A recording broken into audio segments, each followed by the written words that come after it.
네, 오늘 채널별로 좀 살펴봤는데 네. 1위, 4위 좀 어떻게 좀 선정을 해볼까요? 와, 이거 오늘은 진짜 솔직히 좀 힘들었어요. 그러실 것 같아요. 예. 왜냐하면 지금 전형적인 개별주 장세이기 때문에 진짜 종목들이 그러니까 과자 종합 선물 세트처럼 그죠, 굉장히 다양하게 굉장히 많거든요. 들어있어요. 예. 그래서 여기서 어느 게 갈지는 솔직히 알 수가 없어요. 그래서 어찌 보면 지금 시장의 트렌드가 1차적으로 아까 서대에 말씀하셨듯이 바이오, 바이오. 그리고 오늘까지도 지금 2차 전지가 계속해서 강세잖아요. 예. 그래서 그쪽에 포함된 종목들이 많은 TV가 매일경제더라고요.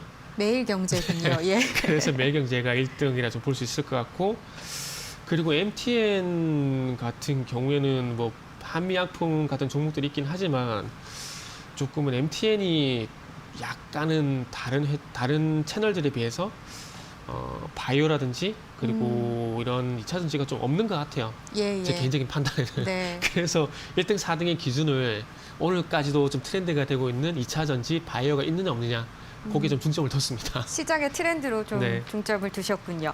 그렇다면 좀 세 가지 꼽아서 또 분석을 해보죠.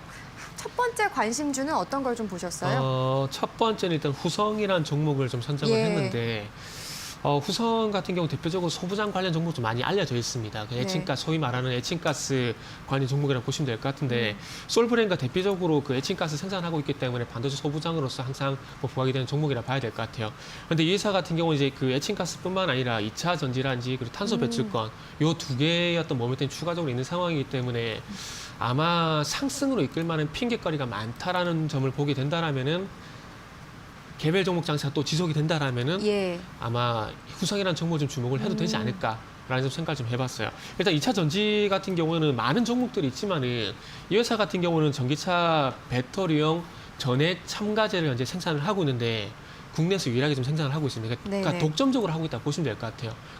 그래서 독점적으로 생산한다는 그런 매력 포인트가 상당히 좀 크다라 좀 보시면 되지 않을까라는 생각을 하고 있고요. 그리고 냉매 산업 같은 경우도 세계적인 환경 규제 대상이기 때문에 사업 허가권이 아마 쉽게 나오진 않을 겁니다. 그러면 진입 장벽이 높다는 얘기거든요.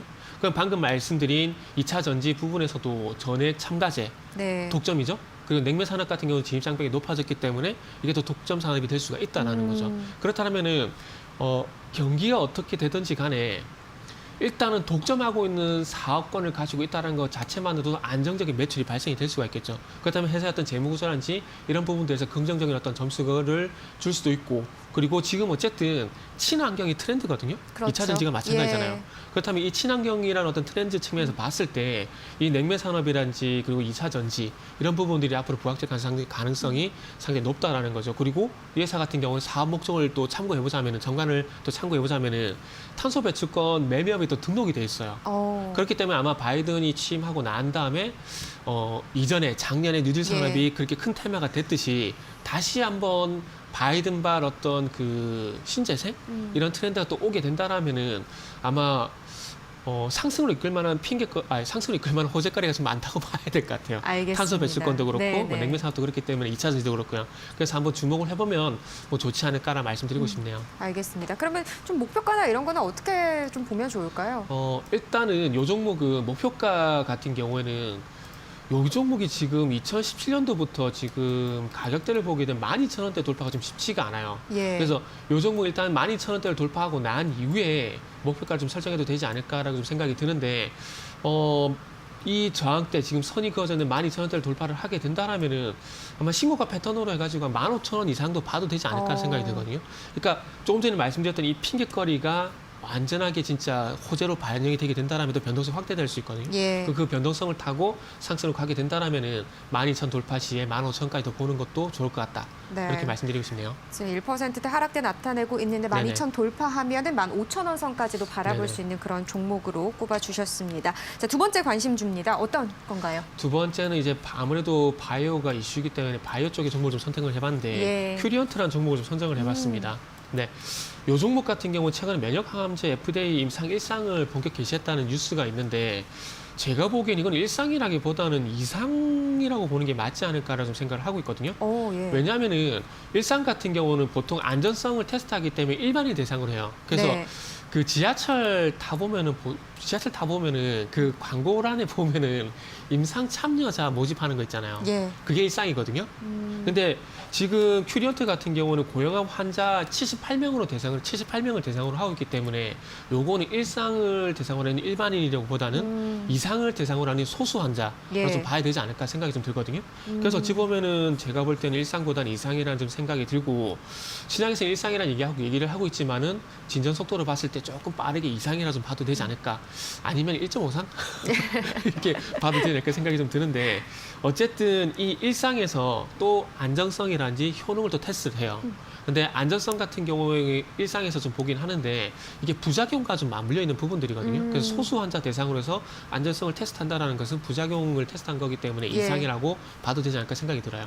알겠습니다. 네. 큐리언트도 좀 눈여겨볼 필요가 있겠네요. 자, 그럼 마지막으로 네. 관심주 또 다른 거 살펴보죠. 네, 이제 마지막은 태평양 물산입니다. 오늘 다양하게 준비했어요. 그러네요. 되게 다양하게 준비를 했어요. 좋아하실 것 같아요. 개인 투자자분들께서. 예. 그래서 태평양 물산 같은 경우는 아직 시장에서 그렇게 부각이 안 된 걸 좀 말씀드릴게요. 그 11월 3일에 서울경제신문에서 기사가 나오는데 그 폐플라스틱 페트병을 재활용해서 만든 합성 충전재 예. 요게 친환경 소재로서 인증을 받았다고 얘기를 하고 있습니다. 근데 여기를 왜 주목을 해야 되냐면은 최근에 무림 SP라든지 무림 PMP 같은 경우에 그 친환경 팩 부착용 종이 빨대를 개발을 했어요. 그러면서 친환경 관련 이슈가 부각이 되게 되면서 상한가에 갔었거든요. 네. 그래서 만약에 태평양물산 같은 경우도 이 친환경 소재에 대한 이슈가 좀 반영이 되게 된다라면은 아마 강한 상승이 좀 나오지 않을까. 테마가 좀 반영이 된다라면. 그래서 이 종목을 좀 준비를 해봤고요.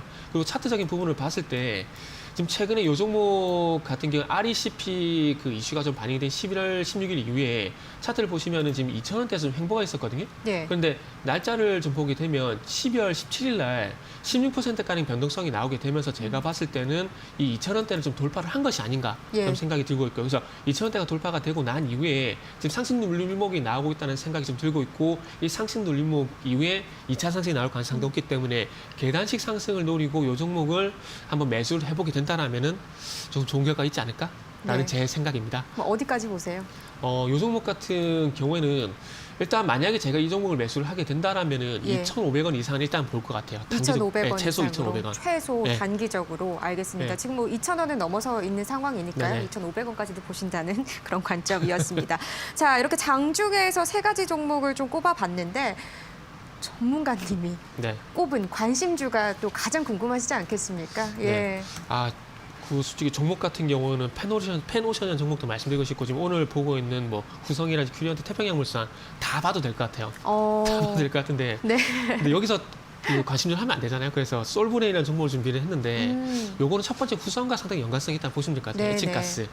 일단은 첫 번째는 삼성전자가 내년에 공급량을 늘리게 되면서 치킨 게임을 진행할 가능성이 상당히 높다라고 보시면 될 것 같아요. 지금 후발 업체를 할 수 있는 키옥시아라든지 웨스턴 디지털이 이 두 업체가 지금 점유율이 31%고 지금 삼성전자 35%거든요. 예. 4% 쫓기고 있는 상황이에요. 그렇기 때문에 좀 치킨 게임을 통해서 점유율을 확대해야 되기 때문에 내년에 공급량 좀 확대를 한다고 합니다. 그러면 낸드 플래시에 대한 어떤 생산량이 증가를 하게 되면은 거기에 대한 시가격이 증가를 할 수밖에 없어요. 그렇겠네요. 수요 예. 증가할 수밖에 없어요. 근데 지금 그 낸드 플래시에 사용되는 게 불산계 시가격 그리고 인산계 시가격이 있는데 특히나 인산계 시가격 같은 경우는 솔브레인만 생산이 가능해요. 그리고 솔브레인 생산하고 있는 물량이 80%가 또 삼성전자라고 하고 있거든요. 그래서 아마 내년에 한번 기대를 해봐도 될 종목이지 않을까라는 생각에 조금 미리 좀 빠른 감이 말하다 보니까 좀 빠르네요. 예. 좀 빠른 감이 있지만 그래도 최근에 좀 상승으로 좀 전환되는 모습도 있기 때문에 한번 보시면 좋지 않을까 생각이 들고 오늘 5일선을 지지받고 또 아래 거래를 달아주고 있기 때문에 한번 오늘 정도 내일 아침 정도 해서 네. 매수해보면 좋을 것 같습니다. 그래서 매수가 같은 경우는 27만 2천 원 이하 예. 그리고 목표가는 30만 원, 손절가는 26만 원 설정했습니다. 네, 관심주라는 건 미리 보라고 네네. 해주는 게 또 관심주기도 하니까요. 선반이 될 수 있는 거니까요. 예, 알겠습니다. 자, 목표가 30만 원까지 잡아주셨습니다. 오늘 말씀 고맙습니다. 네, 감사합니다.